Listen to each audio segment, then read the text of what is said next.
Thank you, and thank you very much, Helen, for inviting me along. You certainly have saved the best till last. The cold beer at the Perth Football Club is better than anywhere. And I'm obliged to make jokes about the beer that's coming up and that I'm keeping you from, being the last speaker.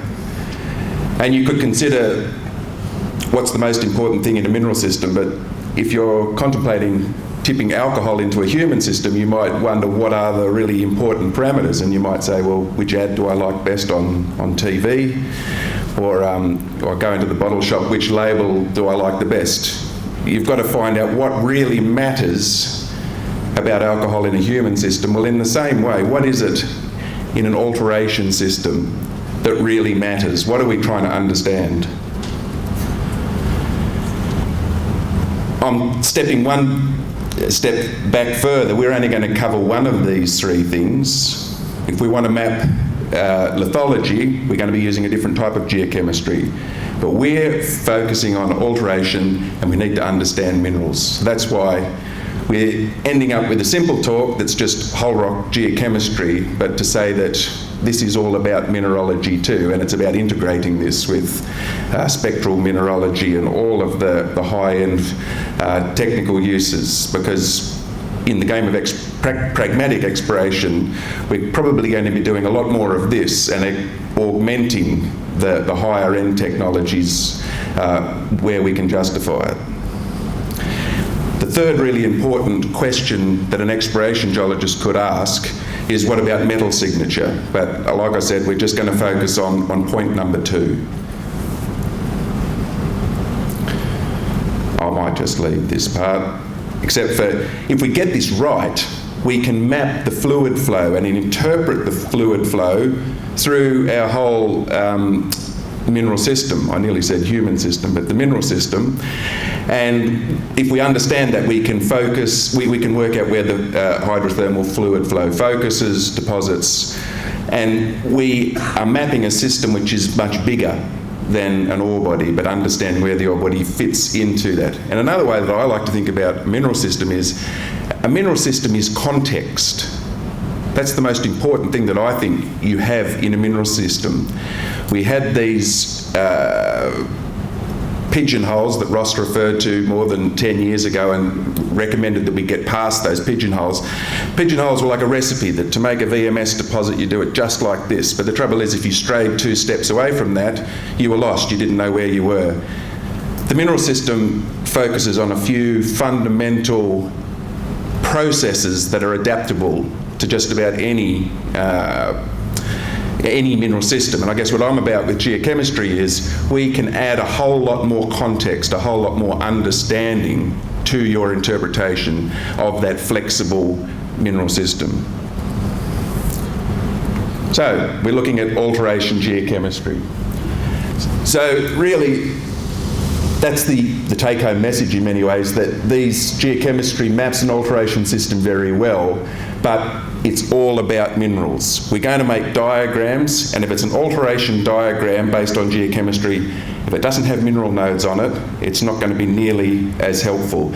And of course, those who've worked with Scott Halley are going to recognise that a lot of that comes from Scott's work, but people who've been on a workshop that I run say this is very different to what Scott does, and both are true. A lot of this is cribbed from Scott's work, but each person is going to work in their own way with these problems. But what we 100% will do the same way is that when it comes to interpreting alteration, we've got to have minerals on our diagrams, and that's really the only reason I could justify being here. So there's a plethora of diagrams. So the next thing is you need to understand your mineral system well enough to say, which diagram is it that I'm going to use to further my understanding, pull it apart as they like to say. If it's the wrong sort of diagram, it's not going to make much sense. So not all of these diagrams are going to be usable, but if you work on enough mineral systems, you will end up finding a really good place for all of them. And we'll go through some of them. What are the elements of interest? Aluminium is a really useful immobile element, and we use that as an anchor to understand the addition and subtraction of mostly major elements. All right, so back to my old stomping ground, panorama. So, I can shout. I made this map in the late 90s of the panorama VMS system. So many of you have probably seen this map, this big granite, a kilometre and a half wide volcanic pile. And there's VMS prospects, the two biggest deposits, Kangaroo Caves and Sulphur Springs, at the interface between that volcanic pile and overlying turbidites. This is a cross-section through a complete mineral system, and David Groves recognised that opportunity and said, if you're going to be able to map regional alteration in a VMS system anywhere, this is it. And it turned out that way, and so I made my map and I collected 400 rock chips, which was fun. You get semi-conformable alteration, feldspar bearing, dominated by potassium feldspar, grading down to albite, but where we've got green, we've got feldspar destruction.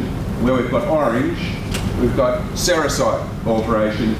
And the key to this is that where the zones of alteration are parallel to the volcanic stratigraphy, we've got recharge, but these corridors of chlorite alteration cutting across the interpreted as discharge zones, and it's not a bad interpretation because that's where we're finding our massive sulphide mineralisation. 20 years later, I came back to my data because I'd got this really cool diagram which you've seen a few times today, and it's got minerals on it. Albite, cave feldspar, muscovite, sericite and chlorite. And all I did, of course, was just colour this blue, this dark green, light green, orange for sericite, and magenta. And what we'd mapped, and Ross let me have a PhD on the basis of 3 years' work, really fell out in less than half an hour. You can see the alteration system, the whole mineral system, mapped out by that geochemistry on a single relevant plot.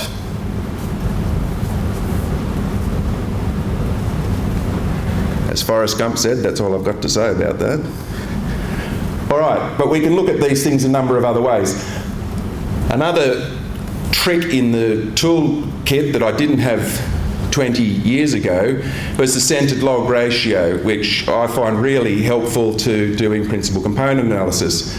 Not even going into the step of principal component analysis, all I want to show you here is, on the left-hand side we've got aluminium versus 4 important major elements, magnesium, calcium, sodium, potassium. And then the same data with the centred log ratios. I thought I had the mineral lines on there. The advantage of this is that there's a mineral line. So because it's all about minerals, that's albite. That's sericite, that's K feldspar, and on our magnesium plot there's chlorite. We can sort of see that a little bit on some of the raw element graphs, but I think that's a real advantage of centred log ratio diagrams. And if you want to come along to a workshop, the only plug I'll do, I'll explain to you why a dunite is a rock that's enriched in magnesium, iron and silica. And if you understand that, then you'll understand centred log ratios and why it's really important to get beyond closure, which is elements summing to 100%. It changes graphs like those on the left-hand side to something that we can interpret mineralogically, because that's what that enrichment in a dunite shows you. There's a vector in CLR space, which is iron, magnesium, silica with a slope of 1, because that's the composition of olivine. And there are all sorts of other plots. These are useful diagrams, again taken from Scott's work, that we can map vectors, chloride alteration towards the magnesium corner, but importantly we've got the composition of chloride over here. And so too the vector of potassium enrichment in the shallow, low temperature alteration near the sea floor. Albite alteration, that's high temperature. You might have noticed on the previous diagram, I forgot to say it was in a belt at the base of the volcanic pile. That's the epidote high temperature leaching, and it coincides with sodium enrichment.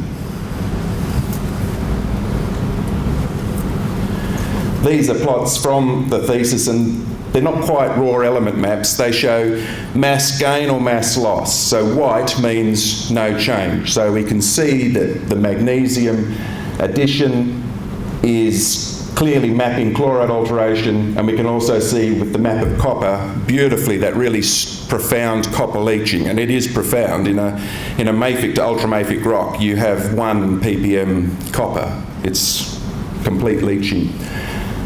My point is, those calculations with McLean and Barrett took a lot of work. We can understand the system. They're worth doing. They add an extra layer of understanding, but for a pragmatic exploration approach, I like that molar ratio plot. It's really good. So if we wanted to just recap, how has this helped? Well, the geochemical classification has confirmed the results of the alteration mapping. The architecture of an alteration map can be interpreted as a convective hydrothermal system which maps out the whole of a mineral system. Albite alteration coincides with a zone of strong metal leaching. That's the high temperature reaction zone described in the VMS literature. So the alteration geochemistry has helped us map fluid flow in a complete mineral system. All right, we're going to move on to another system. This is a structurally controlled copper system somewhere in the world. And this is just a workflow, if you like.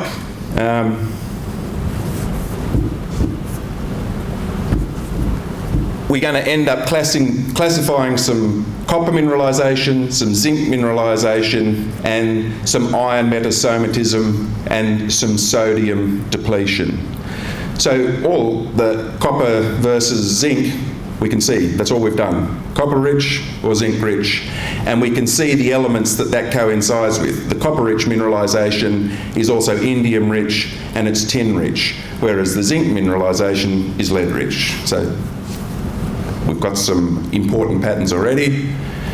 Let's remove all of those because we don't want to classify samples twice.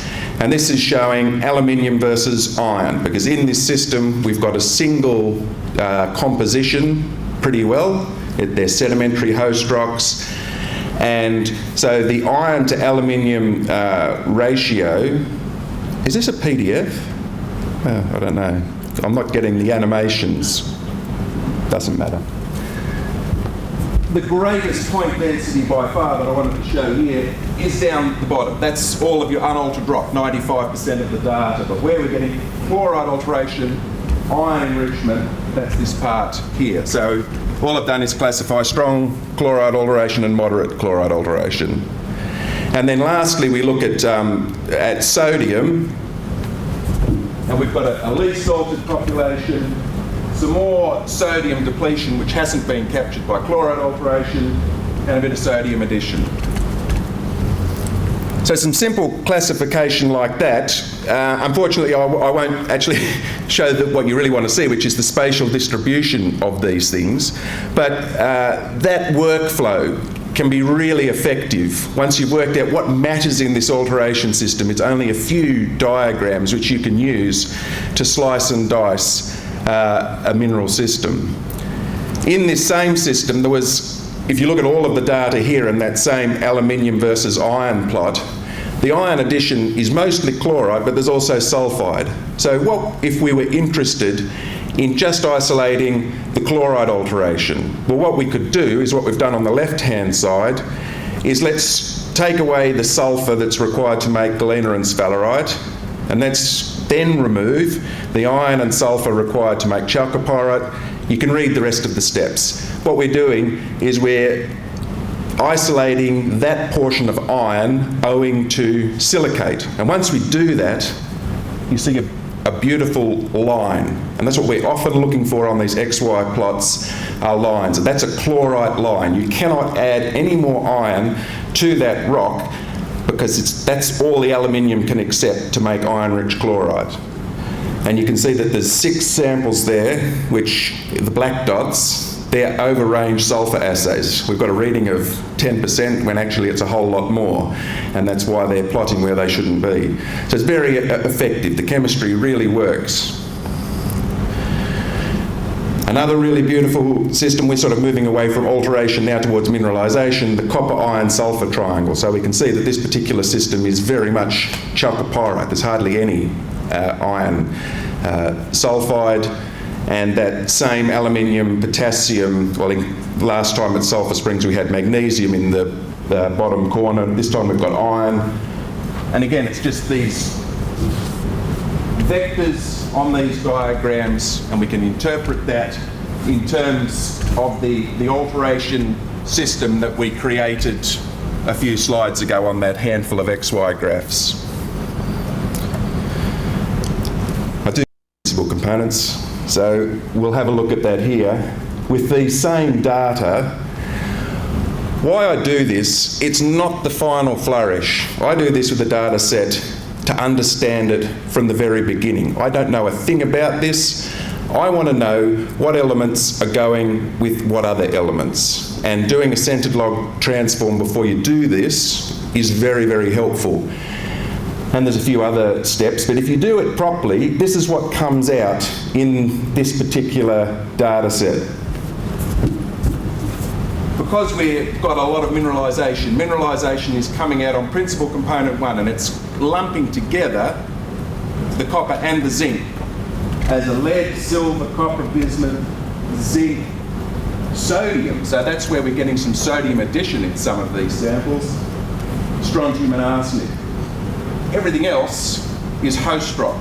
So if we have two metal associations on the same principal component, they're mutually exclusive. Mineralisation, not host rock, not mineralisation. And we see the same thing on principal component 2. We've got what I've interpreted as feldspar, barium, cesium, potassium, maybe feldspar and white mica. It's the not chloride altered sediment versus iron, cobalt, indium, manganese. So there's some metal going with the iron-rich chlorite. So again, chlorite versus not chloride altered. Thallium, potassium with some indium and tin, rubidium, cesium. There's a white mica signature on principal component 3. The important thing to recognise with this is that because each of these are at 90 degrees to each other, the variation in potassium in PC3 is running with thallium, indium and tin. It's isolated that potassium variation from the potassium that's varying sympathetically with barium, sodium and so on. So that's more your feldspar, that's your white mica. And that's what we want to do, is get away from raw element maps where all of these processes are mixed together and start isolating element associations, because they are what really matter in a mineral system. I didn't get down to principal, oh no, I'm not going to either. Principal component 7 actually separates out the copper from the lead zinc. But just at the higher level, what we can see here, just plotting principal component 1 versus 2. Negative PC1 scores are mineralisation. Positive PC2 scores chloride alteration. All right, now we're going to move on to Prairie Downs just to show one diagram, potassium versus thallium. And the mineral line here is the sericite line. Most of the behaviour of thallium is explained here by white mica, and we don't know whether it's white mica in detrital white mica or hydrothermal sericite. It doesn't really matter. The point of this diagram is we want to isolate that portion of the thallium that cannot be explained by the potassium-thallium relationship. Oh, Jesus. And it's these points here. So once you get above 3 ppm thallium, yes, you have an anomaly. But this point here is strongly anomalous. This point here is not anomalous at all. So down in that sub 2 ppm thallium, we need this diagram to effectively map where thallium owing to sulfide is plotting. and from a porphyry copper system somewhere in the world. I just wanted to return to this diagram to show, again, mineralogy, pyrite, chalcopyrite, bornite. So this particular porphyry copper system is pyrite, chalcopyrite dominant, not much bornite. Over here, where we don't have enough sulphur to explain the copper, we've got our oxide copper zone up at the top of the system. So lots of different diagrams for different purposes. Some of it is really just at the deposit scale. Some of it really helps us in the further reaches of our mineral system. So, it's all about mineralogy. So how do I do that? Collect good quality assay data, assayed by the right technique, and that's very commonly 4-acid ICP-MS. And for God's sake, don't skimp on the element suite. You'll use them all. Beethoven could not have written his symphonies if you'd left him without half of his notes. You need them all. Select the geochemical plots that will discriminate alteration minerals that are part of your mineral system. That's the recipe. You've got to be adaptive and work out what's going to pull out the key relationships in the job you're working on. And map the results and integrate your findings into a mineral systems model, and that's a flexible understanding of an ore system. Now it's beer time, almost.